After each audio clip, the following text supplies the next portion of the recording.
오늘은 창세기 5장 살고 죽었더라 라는 제목으로 말씀을 같이 나누겠습니다. 모든 사람은 하나님이 주신 생명, 삶입니다. 하나님이 자신에게 주신 삶을 사랑하고 아름답게 살아야 합니다. 자신에게 주어진 삶을 비난하고 저주했던 가인은 결국 동생 아벨을 죽이는 살인자, 죄인의 삶을 살게 됩니다. 각자 주어진 삶이 어떠하든지 하나님이 주신 삶, 생명으로 감사함으로 긍정함으로 이 땅을 살아야 하는 것입니다. 1절 이것은 아담의 계보를 적은 책이니라. 하나님이 사람을 창조하실 때에 하나님의 모양대로 지으셨다고 합니다. 이 구절에서 아담이 두 번 나오는데 개역 개정 성경에서는 앞에 아담은 아담으로 뒤에 아담은 사람으로 번역을 합니다. 킹제임스 영문 성경에서도 앞에는 아담, 뒤는 맨으로 번역을 했기 때문입니다. 그러나 반대로 생각해 볼 수 있습니다. 이것은 사람의 계보를 적은 책이고 하나님이 아담을 창조하실 때에 하나님의 형상을 따라 지으셨다고 볼 수 있는 것입니다. 번역을 할 때 사람의 계보와 아담의 계보에는 의미 차이가 있습니다. 사람의 계보는 믿지 않는 사람까지 모두 포함하는 것 같고 아담의 계보는 믿는 사람만의 계보를 뜻하는 것 같습니다. 앞뒤 구절 모두를 종합하여 보면 사람, 아담으로 구분하여 번역하는 것은 맞지 않고 모두 아담으로 번역하는 것이 옳은 것으로 보입니다. 복음은 아담 이후 태어난 모든 사람을 위한 복음이지만 믿지 않는 사람은 믿음의 길을 선택하지 않는 것 뿐이기 때문입니다. 이 1절의 구절이 아담과 사람으로 사실은 구분하고 있지만 구분할 필요가 없었다. 아담과 아담의 계보, 아담의 계보이고 하나님이 아담을 창조하실 때에 그 하나님이 모양대로 지으셨다 이렇게 번역해도 전혀 무리가 없다는 거죠. 실제로 그냥 믿지 않는 사람까지 포함하는 그 이 사람과 이 믿음의 사람 아담으로 구분할 필요가 있는 것이 아니라 사실은 이 복음은 모든 사람, 모든 아담을 위한 복음이라는 거죠.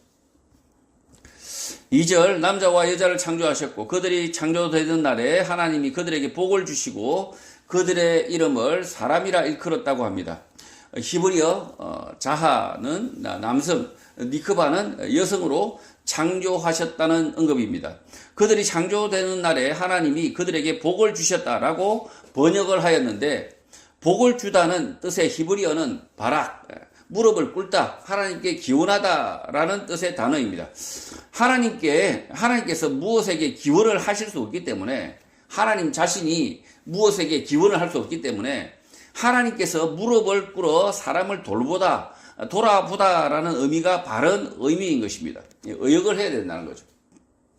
이 단어를 바락이라는 단어를 사용했을 때 무릎을 꿇다, 기원하다라는 뜻의 단어인데 이 단어를 하나님께 사용했다면 하나님께서 무릎을 꿇어서 사람을 돌보셨다라고 봐야 된다는 거죠. 하나님께서 돌보셨다. 그래서 복을 주신다라고 이렇게 생각하면 좀 단어 의미가 왜곡이 됩니다. 한자에서 복, 행복의 단어적 의미는 행운과 재수입니다. 한자 부수를 보면 보일시, 가득할 복이 결합하여 복자가 됩니다. 행복이라고 할 때 행은 다행행입니다. 따라서 복이나 행복의 의미는 눈에 보이는 것이 풍족하고 요행이 오래 사는 것을 말합니다. 이렇게 풍족하고 눈에 보이는 것 풍족하고 요행이 오래 사는 것이 복이다라는 것의 의미라는 거죠. 따라서 하나님의 창조와 섭리를 부인하는 요행, 복을 번역하는 것은 오역입니다. 우리가 워낙 이 복에 대한 개념을 우리가 이 유교, 불교, 무교의 사회 속에 살다 보니까 이 복이라는 개념이 그런 의미를 담고 있어서 사실은 복을 주신다 이렇게 번역하면 우리가 오역을 할 수 있다는 거죠. 잘못 생각할 수 있다. 하나님께서 만물 가운데 특별히 사람을 사랑하셔서 돌아보셨다라고 번역하는 것이 맞습니다. 복을 주셨다가 아니라 하나님께서 사람을 사랑하셔서 돌아보셨다라고 번역하는 게 맞다는 거죠. 그래서 잘못 오인될 수 있는 복이라는 단어는 여기에서는 지워야 하는 것입니다. 복을 주셨다. 어떤 느낌입니까? 무당이 무당이 복을 주는 것과 하나님이 복을 주시는 그 개념이 전혀 다르죠. 하나님의 복은 뭐냐? 하나님이 돌보시는 겁니다. 돌보시는 거. 하나님이 지켜보시는 거. 살아계신 하나님이 그의 삶을 주복하시는 것이 복이라는 것이지. 근데 이 믿지 않는 사람들, 그리고 우리가 무교, 불교, 유교의 전통적인 복의 개념은 재수다, 재수. 요행이다. 우연이다, 우연. 그래서 아무런 노력도 없는데 쏟아지는 복. 이런 것을, 그리고 또 눈에 보이는 것, 물질적인 것, 이런 것들을 많이 가지고 누리고 이것을 복으로 여기는 잘못된 복의 개념이 있기 때문에 우리가 이 복을 주시고 이렇게 번역을 했을 때 이 복의 잘못된 개념들을 걸러내야 된다는 거죠. 근데 이 언어가 이미 우리 복이라는 개념이 너무 단어들이 깊숙이 들어와 있기 때문에 이런 잘못된 개념을 걸러내기가 굉장히 어렵다는 거죠. 하나님께서 돌아보시고 그들의 이름을 지으셨는데 아담, 사람이라고 불렀다는 것입니다. 아담의 의미는 흙들이지만 그 흙들, 남자와 여자를 하나님께서 특별히 사랑하신 것입니다. 사람의 존재는 비록 흙 같은 존재이지만 하나님의 특별한 관심 가운데 있다는 것입니다. 하나님께서 돌아보셨다. 복을 주신다는 게 잘못 이렇게 좀 번역을 바꿔야 되는 겁니다. 하나님께서 사람, 그 흙들, 보잘것없는 흙들, 남자와 여자로 지은 그 흙들을 특별히 사랑하셨다라는 표현이란 거죠. 3절, 아담은 130세에 자기의 모양 곧 자기의 형상과 같은 아들을 낳아 이름을 셋이라고 하였다고 합니다. 아담이 130세에 자기와 닮은 아들 셋을 낳았는데 그도 아담과 같은 형상, 그림자가 있다는 것입니다. 히브리어 젤렘은 그림자, 형상이라는 뜻의 단어이고 히브리어 데무스는 유사, 유형, 형상이라는 뜻의 단어입니다. 연결하면 아담은 하나님의 그림자를 닮았는데 그 아들 셋 또한 그 그림자를 닮았다. 유사하다는 것입니다. 하나님의 형상, 그림자에서 중요한 부분은 하나님의 형상이라고 했을 때 그 중요한 부분은 관계이고 사귐으로 보입니다. 그래서 사람은 가족, 부족, 도시, 국가를 구성하기도 하고 이 조물주이신 하나님과도 관계를, 사귐을 맺을 수 있는 것입니다. 이 하나님의 닮음이라고 했을 때 사람이 하나님과 닮았다라고 했을 때 그 닮음은 관계다, 사귐이다라는 거죠. 4절, 아담은 셋을 낳은 후 800년을 지내며 자녀들을 낳았다고 합니다. 히브리어의 메아는 100을 뜻하기 때문에 셋을 낳은 후 800년을 아들, 딸을 낳으며 살았다고 보는 것입니다. 아담이 아들, 딸을 얼마나 낳았는지 모르지만 130년에 한 명으로 계산하면 대략 7명 이상은 낳은 것으로 보면 될 것 같습니다. 물론 이제 젊었을 때 낳는 자녀를 낳는 숫자와 늙었을 때 다르겠지만 그러나 130년에 한 명 낳은 꼴로 계산을 하면 대략 7명 이상은 최소한 낳았다. 5절, 그는 930세를 살고 죽었다고 합니다. 아담이 930년 되던 해에 죽었다라고 기록하고 있는데 현재 100년밖에 살지 못하는 사람의 수명과는 매우 큰 차이가 납니다. 한국인의 평균 기대 수명이 1970년에는 62.3세였습니다. 그러나 2023년에는 83.5세입니다. 2023년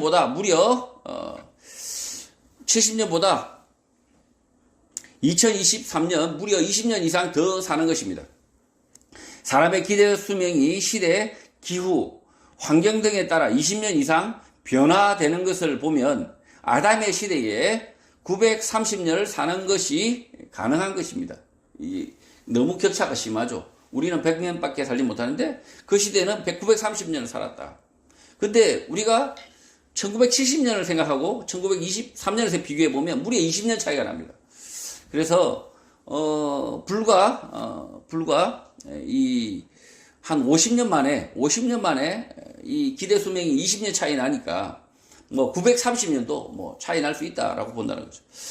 또 일, 월, 년의 양력 개념도 양력 개념도 BC 46년경 로마 시대에 겨우 자리를 잡고 있습니다.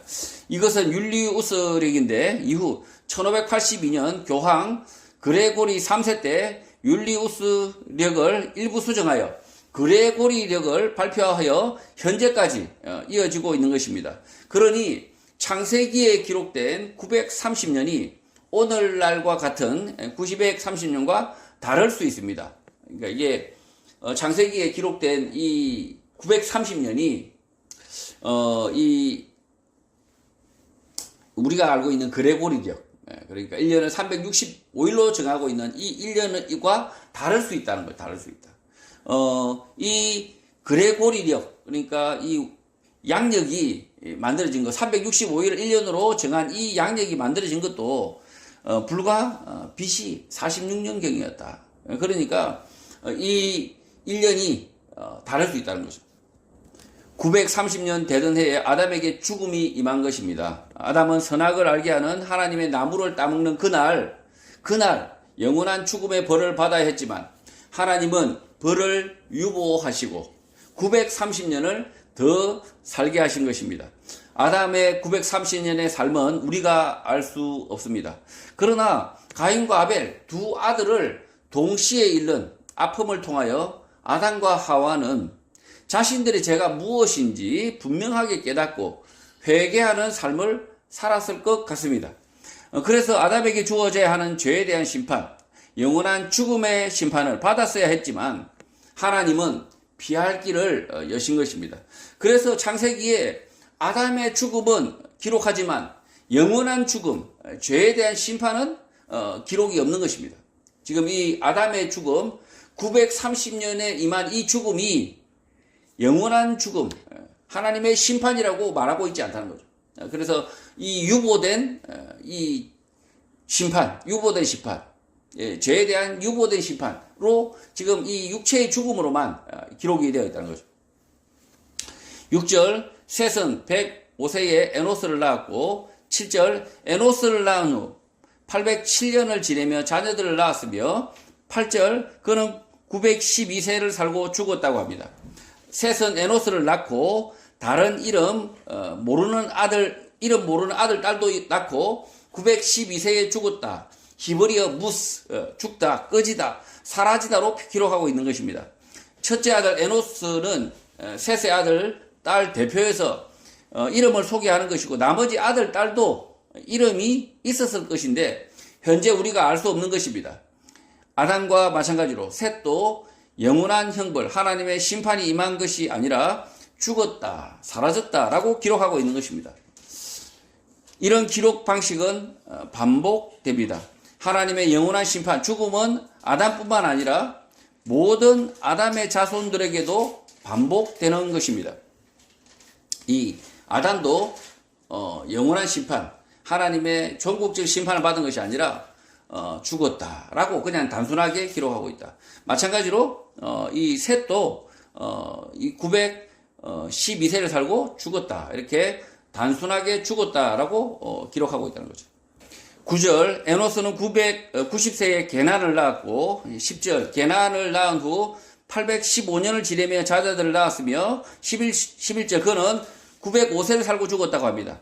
아담, 셋, 에노스, 그리고 게난의 계보입니다. 게난은 에노스 나이 90세에 출생하는데 첫 출생의 나이가 점차 빨라지고 있습니다. 셋은 130년, 에노스는 105년, 게난은 90년입니다.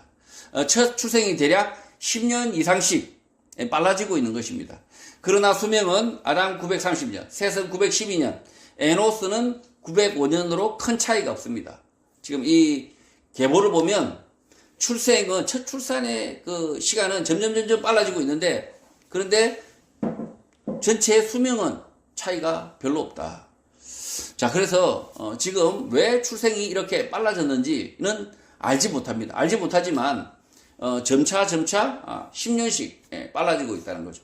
12절, 게나는 70세에 마하랄레를 낳았고 13절, 마하랄레를 낳은 후 840년을 지내며 자녀들을 낳았으며 14절, 그는 910세를 살고 죽었다고 합니다. 게나는 마하랄레를 70세에 낳습니다. 첫 출산이 점차 빨라지고 있는데 아담, 셋, 에노스, 게란, 마하랄렛 5세대 만에 첫 출산이 30년 이상 빨라진 것입니다. 세대를 거듭할수록 첫 출산이 빨라지고 있는데 그 이유는 현재 알 수 없습니다. 마하랄렛 또한 910세를 살고 죽습니다. 이 전체 수명은 그대로인데 계속 첫 출산의 시간만 빨라지고 있다. 우리 아이들이 영양이 좋으면 어떻게 되죠? 점점 첫 이 생리 그 생리가 빨라지고 있죠. 그런 것처럼 지금 이 성경에도 보면 이 창세기를 보면 이 몇 세대 만에 불과 몇 세대 만에 무려 5세대 만에 무려 30년 이상 계속 빨라지고 있다. 15절 마할랄렐은 65세에 야렛을 낳았고 16절 야렛을 낳은 후 830년을 지내며 자녀를 낳았으며 17절 그는 895세를 살고 죽었다고 합니다. 다섯 번째 세대인 마할랄렐은 첫 출산 시기를 5년 앞당겨 드디어 65세에 야렛을 낳습니다. 그리고 죽은 나이가 895세입니다. 세대마다 죽는 나이가 조금씩 다른데 꽤 오랜 시간 이 땅에서 삶을 살게 되는 것입니다. 이때 뭔가 변화는 계속 있습니다. 있는데 평균 나이는 900년 정도 남짓되고 있죠. 18절 야렛은 162세에 에녹을 낳았고 19절 에녹을 낳은 후 800년을 지내며 자녀들을 낳았으며 20절 그는 962세를 살고 죽었다고 합니다. 여섯 번째 세대인 야렛에게 무슨 일이 있었는지는 모르지만 첫 출산 시기가 갑자기 162세로 3배 늦춰집니다.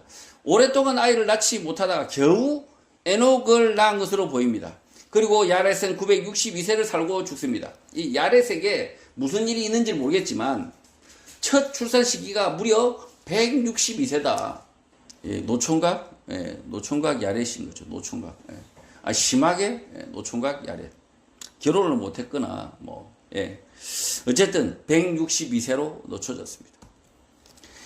21절 에녹은 65세에 머두셀라를 낳았고 22절 머두셀라를 낳은 후 300년을 하나님과 동행하며 자녀들을 낳았으며 23절 그는 365세를 살았다고 합니다.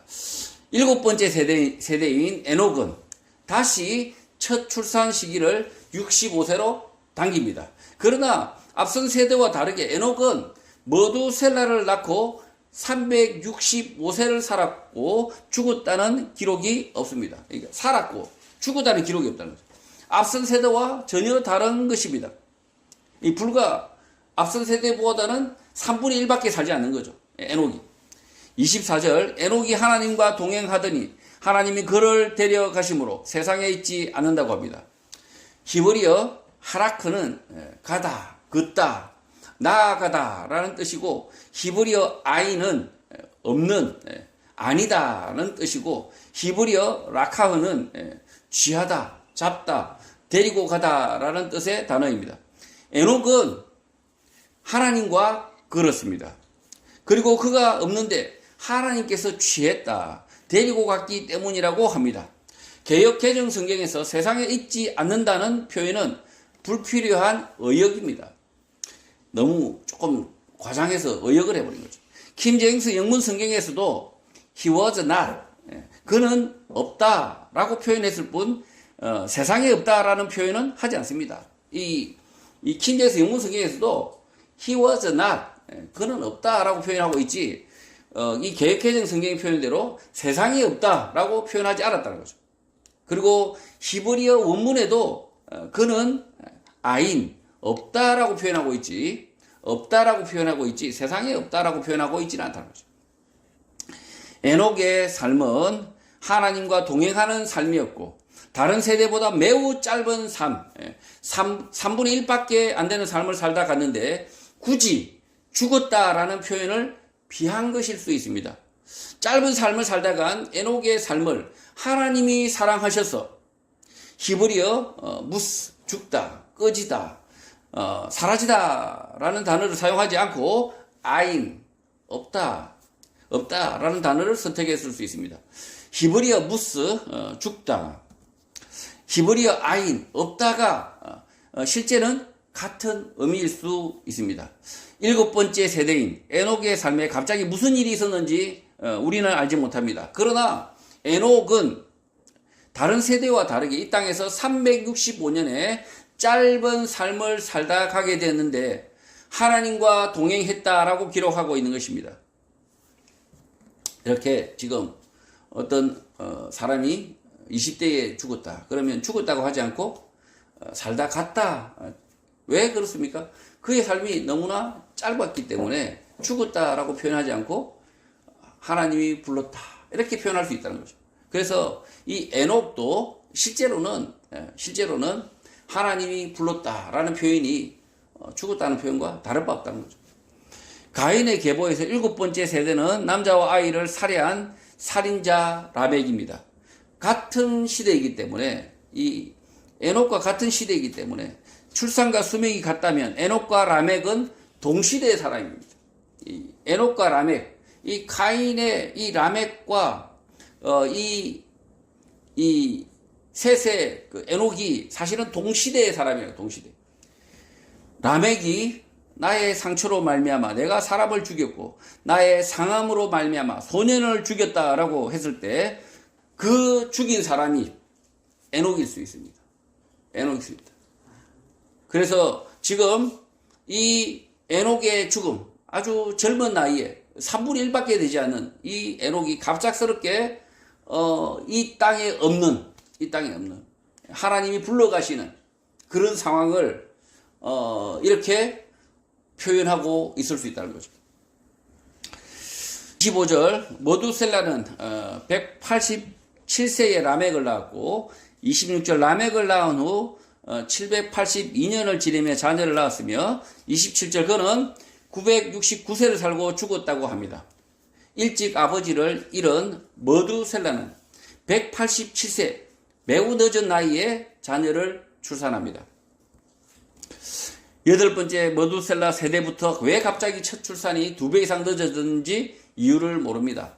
머두셀라는 늦게 라멕을 낳았고 969세를 살고 죽습니다. 머두셀라의 아들 이름은 라멕인데 가인의 후손 살인자 라멕과 이름이 같습니다. 머두셀라는 자신의 아들이 가인의 후손 라멕의 잘못된 삶을 바로잡기를 바랬을 수 있습니다. 그래서 모든 아담 후손들의 삶은 유보된 심판, 유보된 벌로 인하여 회개의 기회, 구원의 기회가 되는 것입니다. 지금 살고 죽었더라라고 했을 때 이 살고 이 삶이 사실은 회개의 기회, 구원의 기회라고 본다는 거죠. 그래서 이 머두셀라의 아들의 이름이 하필이면 가인의 후손, 그 할아버지, 살인자, 가인의 후손, 이 삼촌이겠죠, 물론. 삼촌, 친척이죠. 이 라멕, 살인자 라멕의 이름으로 지었다. 왜 그랬을까요? 제가 생각할 때는 자기 아들을 똑같은 이름 라멕으로 지어서 그가 반듯한 삶, 믿음의 삶을 살아서 이 라멕의 이름이 살인자의 이름으로 남지 않도록 그렇게 한 것이 아니냐로 보인다는 거죠. 28절 라멕은 182세의 아들을 낳고 29절 이름을 노아라 하여 이르되 여호와께서 땅을 저주하심으로 수고롭게 일하는 우리를 이 아들이 아니하리라 라고 합니다. 앞선 세대와 마찬가지로 182세 늦은 나이에 노아를 출산합니다. 10번째 세대인 노아는 특별한 이름으로 소개됩니다. 하나님이 땅을 저주하셔서 수고롭게 일하는 우리를 이 아들이 위로한다라는 뜻입니다. 8번째 세대부터 기후 환경이 변하기 시작하여 9번째 세대에는 매우 어려운 기후 환경 속에 살았던 것으로 보입니다. 지금 이 라멕의 세대가 이 9번째인데 굉장히 기후 환경이 변하고 있었다. 그래서 굉장히 수고로운 삶을 살았다는 거죠. 당시 기후 환경 변화를 추정해 보면 비가 내리지 않는 사막화가 진행되고 있었을 수 있습니다. 평소 오던 비가 오지 않는다면 어딘가에 심하게 축적이 되고 있을 수 있고 북극과 남극의 거대한 빙하로 쌓이고 있을 수 있습니다. 그러다가 노아 시대에 혜성의 갑작스러운 지표면 충돌로 지각 밑에 용암이 분출되고 뜨거워진 지구는 거대한 수증기를 만들어 노아의 홍수를 일으켰을 수 있습니다. 그러니까 지금 이 노아의 시대에 홍수가 쏟아지는데 그 앞에 세대를 보면 비가 오지 않습니다. 땅이 이 저주를 받았다 해서 그래서 굉장히 이 농사, 이 경작이 굉장히 어렵다, 수고롭다라고 표현하고 있었다는 거죠.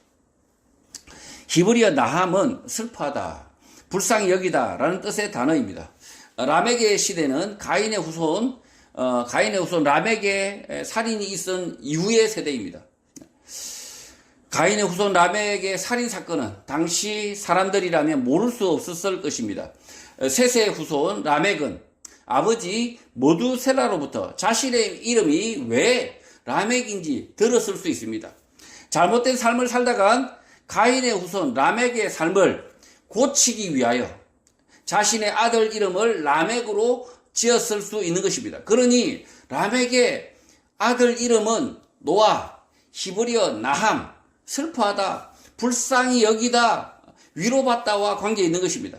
가인의 후손 라멕의 살인 이후 땅이 저주를 받았는데 라멕의 삶은 매우 어려웠던 것 같습니다. 그래서 라멕은 자신의 아들 이름을 우리 손의 고통으로부터 구원을 받기 원한다, 하나님으로부터 구원을 원하는 그런 뜻을 담은 이름 노아로 지은 것입니다. 라멕이 잘못한 것이 아니라 가인의 후손 라멕의 살인 때문일 수 있습니다. 이 가인의 후손 라멕이 살인을 하고도 전혀 죄를 인정하거나 그 다음에 이 죄를 반성하거나 회개하지 않고 오히려 하나님을 조롱을 합니다. 이 가인의 후손 라멕. 그런데 이 셋의 후손 이 라멕은 아주 고통스러운 삶을 살면서 하나님의 구원을 간절히 바라는 그 마음을 담아서 자신의 아들 이름을 노아로 지었다는 거죠. 30절 라멕은 노아를 낳은 후 595년을 지내며 자녀들을 낳았으며 31절 그는 777세를 살고 죽었다고 합니다. 아홉 번째 세대인 라멕은 777세를 사는데 평균 수명 900세보다 무려 100년이 줄어듭니다. 무려 한 120년 가까이 줄어들죠. 극심한 자연 환경 변화가 라멕의 삶을 괴롭힌 것으로 보이는 것입니다.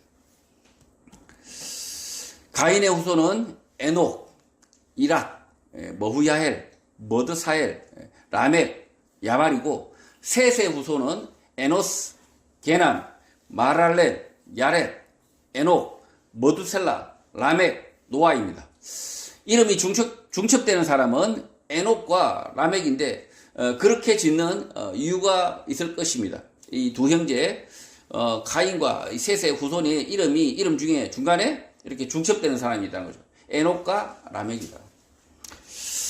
32절 노아는 500세 된 후에 셈과 함과 야벳을 낳았다고 합니다. 10번째 세대인 노아는 앞선 세대보다 첫 출산 182년보다 더 늦은 나이 500세에 아들을 낳습니다. 아들을 낳는데 세 아들을 낳습니다. 셈, 함, 야벳이 같은 해에 태어났다면 셋 쌍둥이일 수 있습니다.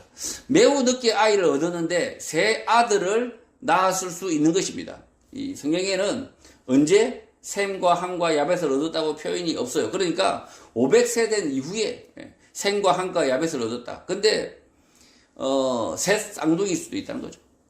노아는 처음부터 매우 어려운 삶을 살았고 그 어려움 속에서 하나님을 신뢰하는 믿음을 가졌던 것 같습니다.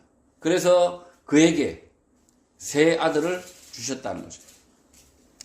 성도 여러분, 모든 사람은 이 땅에서 삶을 허락받고 살고 죽습니다. 살고 죽는다. 이 땅의 삶의 시간이 잠시 주어지는 이유는 하나님 앞으로 돌아가기 위한 잠시의 시간인 것입니다. 이 우리의 인생은 하나님으로 돌아가기 위한, 하나님 앞으로 돌아가기 위한 잠시의 시간이다. 주어진 시간은 복음의 말씀을 깨닫고 그 말씀을 전하고 실천하는 하다가 가는 짧은 시간인 것입니다. 예수원교회 모든 성도는 복음의 말씀을 잘 깨닫고 남은 삶의 시간 동안 내 가족과 이웃에게 잘 전달하고 나의 삶도 복음을 따라서 실천하며 살아서 영생을 얻는 성도가 되시기를 주님의 이름으로 축복합니다.